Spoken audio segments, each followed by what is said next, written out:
Oite Miyamiki. Now, I got a request from the last one, just following up with, you may recall this video. I briefly mentioned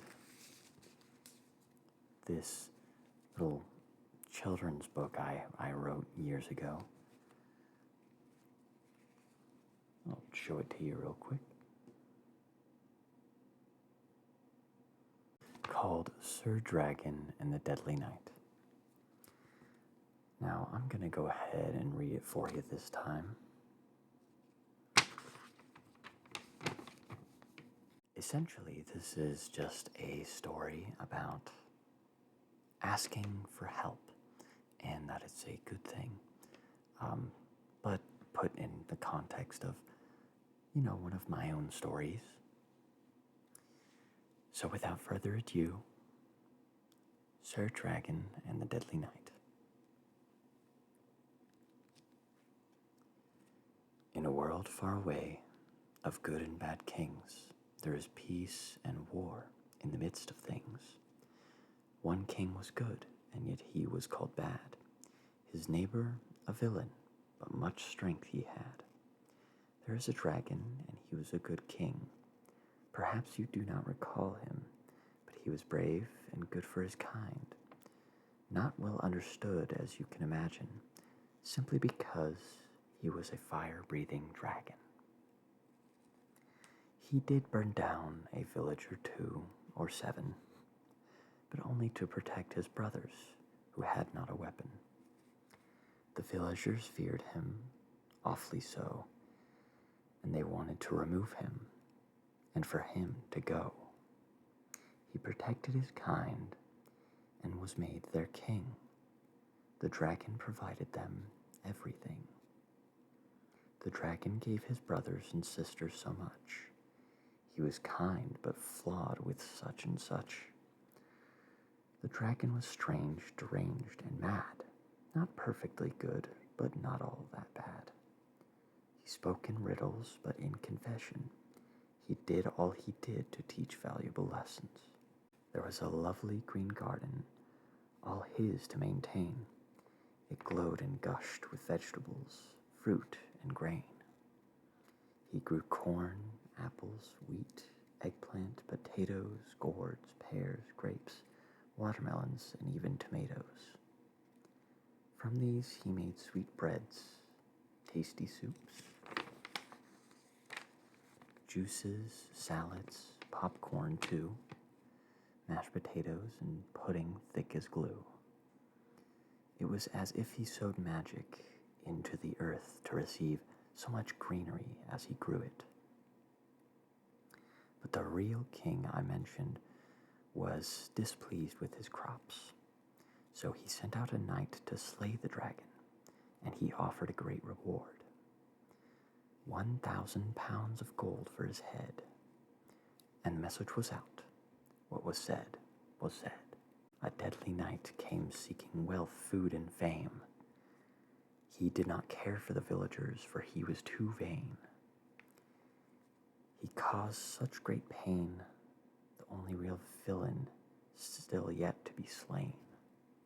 He slew many a fairy, kicked a 3-headed dog, caged bears, bats, butterflies, and stepped on top of frogs.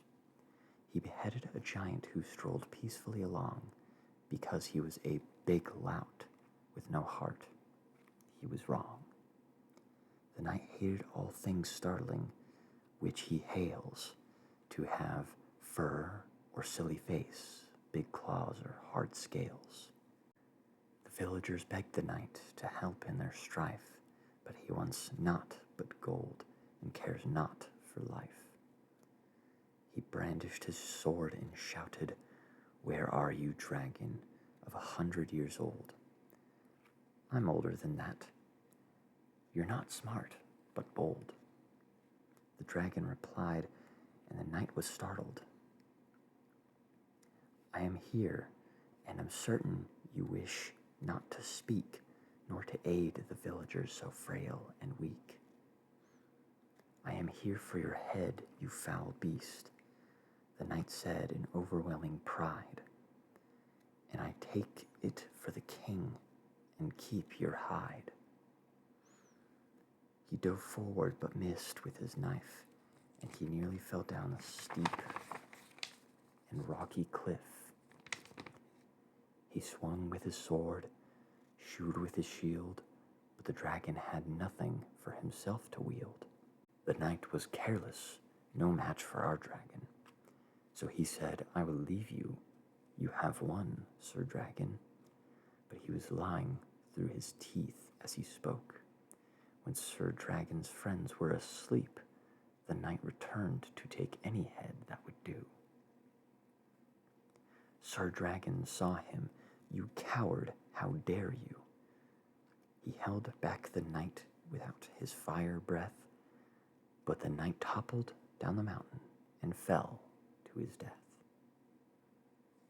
The villagers were distraught, the king disappointed, and yet the dragon among his own kind was anointed. The other dragons celebrated, but our dragon refused, and he went to the villagers, humbly confused. "The wicked knight is gone, and yet you still weep. So ask of me what you want. I want to give, not to keep." Our dragon declared, but the people were violent. The oncoming winter grew solemnly violent. Yet the mountains of the dragons were safe from the cold, and even the garden, as already told. The villagers tried to take from the garden, but they still lived in fear of the dragons. Seeing their plight, he could stand it no longer, and he appeared to them from his cozy mountain home. "Ask and receive. Do not merely take, but stand up to ask, or my heart will break. If you need what I have, do not covet or steal, but be seated with me for a great winter's meal."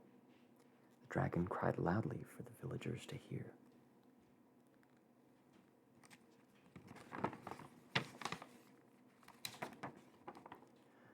The winter was brutal, but with him just a breeze, and he crafted such bounty with incredible ease.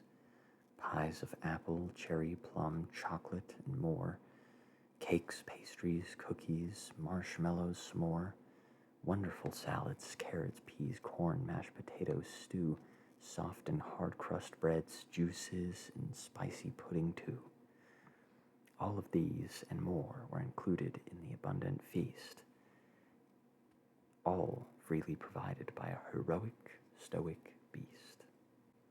The villagers drank and ate their fill and cavorted in the garden, but the heart of the evil king far away did nothing more than harden. "How odd," said our dragon, "and what a very peculiar thing. The people now ask more than the stubborn and desirous king." Our dragon beseeched the other king to ask than he could have, but nothing swayed the king, and nothing ever had. Now the king, in all his majesty, had not a crust of bread, and in hunger he faded away, and when spring came, he was dead. The villagers thanked the dragon so much, although his companions did not a thing, and before the dragon knew it, the villagers made him their new king. "What is your name?" they shouted. "What are you called?" They asked for something he had never given, for none had such the gall. Sir Dragon replied, "SD, or I suppose you may call me Sir Dragon.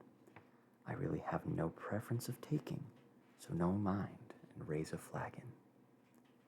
From then on, SD was the leader whom everyone, dragon or man, respected. Not every dragon is the villain of the story, as the readers might have expected.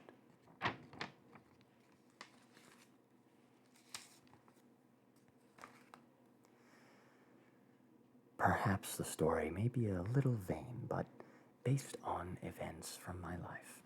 Yes, the king was, in fact, that stubborn.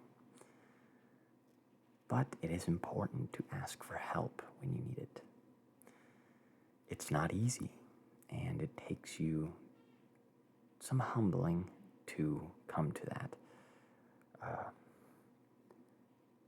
But everyone needs a little help now and then. I hope you enjoyed this short story, and I hope to see you in the next one. If you have any suggestions for the future, feel free to leave a comment down below. Subscribe if you so please, and ta-ta for now. Wale te mi amiki.